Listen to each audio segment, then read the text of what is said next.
Alaykoum salam wa rahmatullahi wa barakatuh. Donc j'ai déjà parlé de ce cas de figure, c'est-à-dire que il y a al-fitra, dont on ne sait pas si ou qui seront éprouvés le jour de la résurrection et qui sont possiblement, je ne sais pas si le terme existe, hein. Je l'ai inventé ce matin, je ne sais pas s'il existe.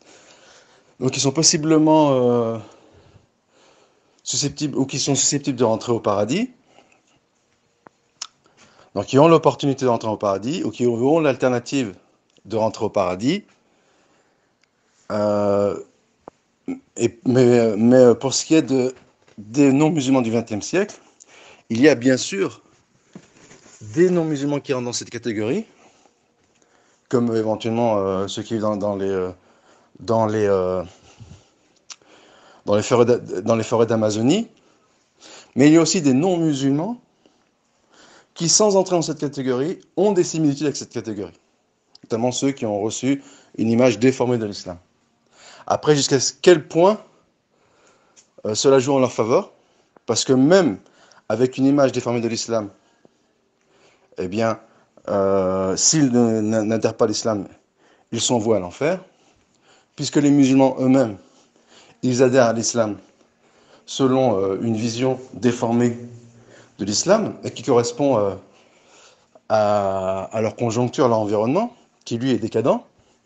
Donc ces musulmans ont adhéré à l'islam selon ce prisme décadent, qui fait qu'ils ont une mauvaise vision, qu'ils ont une vision mauvaise ou hérétique de la religion musulmane. Eh bien, il en est de même pour les non-musulmans qui doivent rentrer en islam, ou à qui est demandé de rentrer en islam, eh bien, ils doivent rentrer en islam selon ce prisme biaisé et décadent.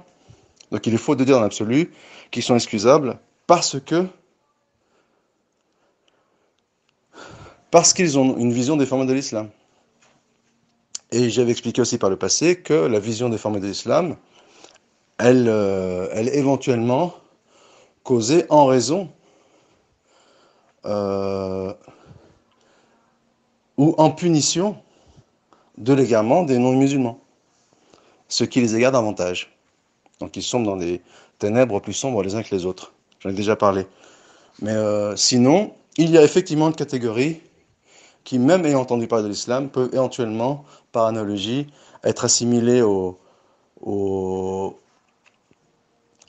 aux mécréants de l'intervalle entre les prophéties et ou la période creuse entre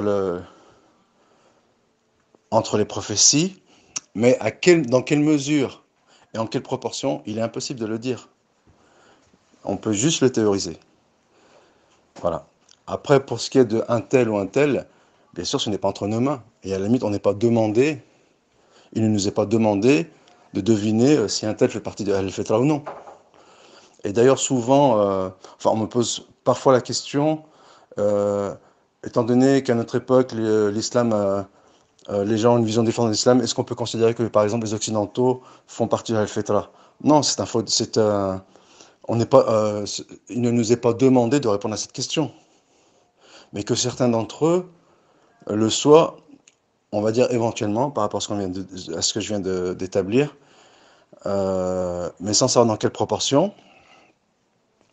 Et c'est la raison pour laquelle il incombe d'avoir une position mesurée sur la chose, ni d'élargir la chose en laissant penser que énormément d'Européens sont excusables. Donc ça légitimerait cette notion que Dieu est injuste, et sans à l'opposé fermer complètement la porte et dire qu'aucun Européen ne jouit de cette euh, à aucun Européen n'est offerte la circonstance atténuante, quand bien même il a entendu parler de l'islam, et, euh, et qui ne peut en aucune mesure être assimilé à Al-Fitra. Donc voilà, avoir une position médiane sans ouvrir le, la chose par ses deux battants, mais sans non plus fermer la porte catégoriquement. Wallahu ta'ala alam.